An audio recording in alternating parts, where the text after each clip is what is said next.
ते आज आमचे सरपंच आमचे अनुषा लमाणी हे माझे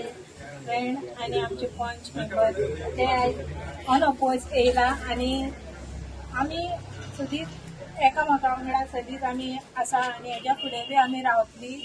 म्हाका आतां ते सरपंच जाला म्हणून तेवूय बीन आतां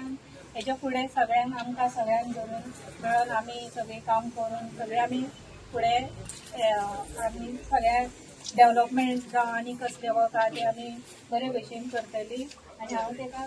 शुभेच्छा दिता की तेणी सगळे आमकां सगळ्यांक बरें हे करून आमकां काम बरें करचें. First of all, I would like to congratulate Anusha Lamani for being elected as unopposed for Sangkol Village Panchayat, and we have been working for last 3 years together, all the members, and the next 2 years also we will be working together for the betterment of Sangkol Village Panchayat. गोष्ट वेगळी हांव सरपंच केले आज Anusha madam sarpanch जाले ते बरे दिसताली आनी म्हाका तेजे सपोर्ट केले म्हाज्या पंचायत वॉर्ड मेंबरान स्टाफान सेक्रेटरीन तसेच अनुषाक सपोर्ट करपाचे अशें. आज सांकवाल पंचायत के सरपंच होकर अनुषा लमानी जी आज जो हुआ है उनको फर्स्ट कंग्रेचुलेशन बोलना है, क्योंकि जुआरी नगर के जो अनुषा लमानी जी है इस बार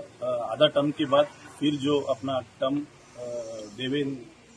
पुरस्कार दे, तो अभी अनुषा लमानी जी को मौका मिला है. बहुत अच्छा लग रहा है हमको कि जुआरी नगर के लोग भी अगर जुआरी नगर से अगर कोई अगर सरपंच रहेगा, क्योंकि पॉपुलेशन भी ज़्यादा उधर ही है और डेवलपमेंट का काम भी बहुत कुछ आगे भी करना है, तो हम सोचते हैं कि इनके माध्यम से अगर उस एरिया का काम अच्छा होगा और उनका हस्बैंड भी गोविंद लमानी भी पंच रह चुके हैं, तो अनुभव भी उनको बहुत कुछ है. तो इसी वजह से हम हमारे पूरा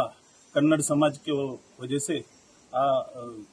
अनुषा लमानी जी को फिर एक बार धन्यवाद देते हैं कि आप ऐसे ही काम करते रहिए, हमारा भी आप लोगों को सपोर्ट रहेगा करके आपको बोलना चाहिए. तुम्ही पळयतात गोंयकारपण, गोंयकारांचो गोंयकारा खातीर.